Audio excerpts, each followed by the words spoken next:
Bonjour à tous, nous poursuivons avec la deuxième Mishnah du quatrième Pérek. La Mishnah nous enseigne ici Mishayu Perotav Bimgura, c'est-à-dire que celui qui a ses fruits Bimgura, dans une remise, dans une réserve, il a laissé là-bas son blé. Venatan Sea Leben Levi, ou Sea Leani. Et on a vu que le propriétaire a prélevé un CA et il a donné au Lévi, et il a prélevé un CA qu'il a donné aux pauvres, puisqu'il y avait, en fonction des années, un prélèvement Maaser Sheni ou Maaser Ani. Pour mieux comprendre cette Mishnah, le Barthénora nous explique. On parle ici d'un ouvrier qui lui est chaver, c'est-à-dire qui lui fait attention au Trumot ou Maasrot. Mais son balabait, celui qui son patron, on va dire, chez qui il va manger ce midi, lui n'est pas digne de confiance dans les Trumot ou Maasrot. Alors l'ouvrier voudrait manger de cette récolte qui est dans la remise. Il ne sait pas si ça a été prélevé ou pas. Mais étant donné qu'il a vu, Venatan Sea Leben Levi, que le propriétaire a prélevé un CA qu'il a donné au Lévi et un autre CA qu'il a donné aux pauvres. Normalement, lorsque il a dans tous ces fruits, cette récolte ou ce blé ou autre chose, ça peut être du raisin, d'autres fruits ou légumes, et que je vois qu'il a donné un CA pour le Lévi, le CA pour le Lévi, c'est en vérité un dixième. Donc cela voudrait dire que le propriétaire a arrangé 10 CA de la récolte. Et donc cela voudrait dire que l'ouvrier qui est chaver pourrait lui manger jusqu'à un total de 10 CA.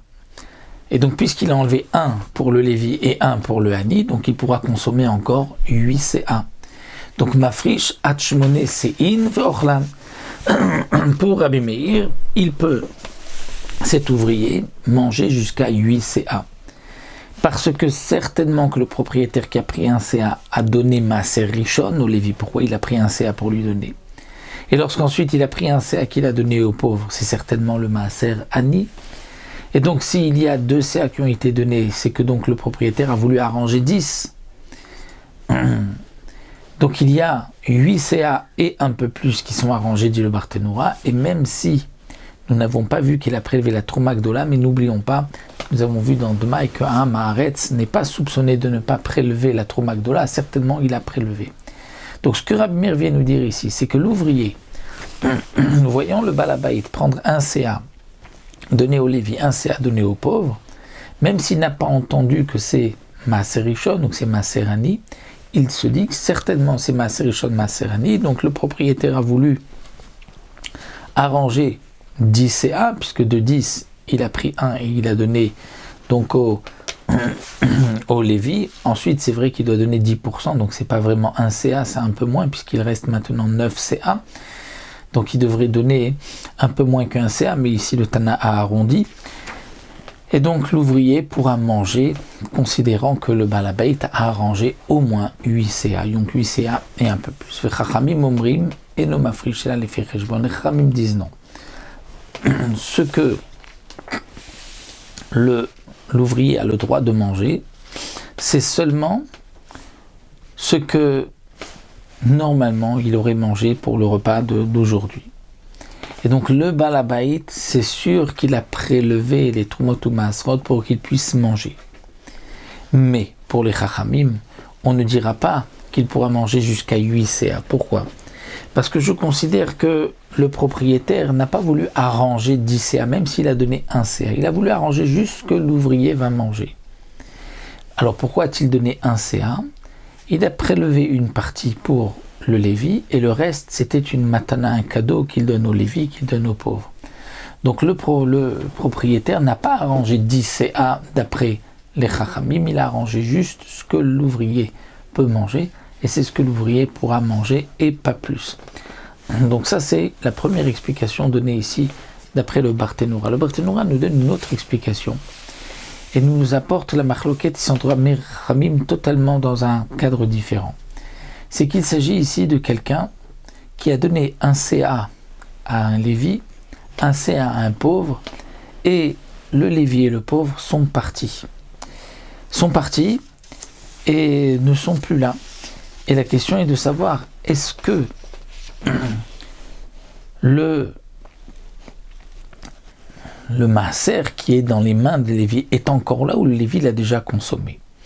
C'est-à-dire que cette personne qui a prélevé ces 2 CA, donc il s'agissait d'une récolte ici Tevel Vada, il ne s'agit pas d'un ouvrier, donc d'un Balabait qui prélève parce qu'il a une récolte devant lui qui doit prélever, il a prélevé 2 CA, un pour le Lévi, un pour le pauvre. Seulement, il ne voulait pas que le maaser se fasse immédiatement. Il n'avait pas encore décidé quels sont les 10 CA qu'il veut arranger. Il en a plus que 10 CA. Donc, il a dit, je donne d'abord un CA au Lévi qui va peut-être partir, un CA au pauvre, et ensuite je déciderai 8 autres CA, et je vais dire, ce qui est dans les mains du Lévi, c'est le maaser pour ça, et ce qui est dans les mains du pauvre, c'est le maaser ani pour ça. Donc lorsque c'est maintenant dans les mains du pauvre ou du Lévi, ce n'est pas encore maaser rishon ou maaser ani. Parce que le propriétaire attend de désigner quels sont les 8 autres CA qu'il veut arranger grâce à ces 2 CA. Et donc maintenant, c'est là la marloquette que nous avons entre Rabbi Meir et les Chachamim. C'est qu'on ne sait pas si le Lévi ne les a peut-être pas déjà consommés. Si le Ani n'a pas déjà pris avec lui le maaser, il l'a déjà aussi mangé ou peut-être l'aurait perdu. Et donc, est-ce qu'on peut prélever maintenant sur les 8? Parce que si ça a déjà été mangé, c'est perdu, on ne peut pas prélever. Alors, Rabbi Meir dit oui.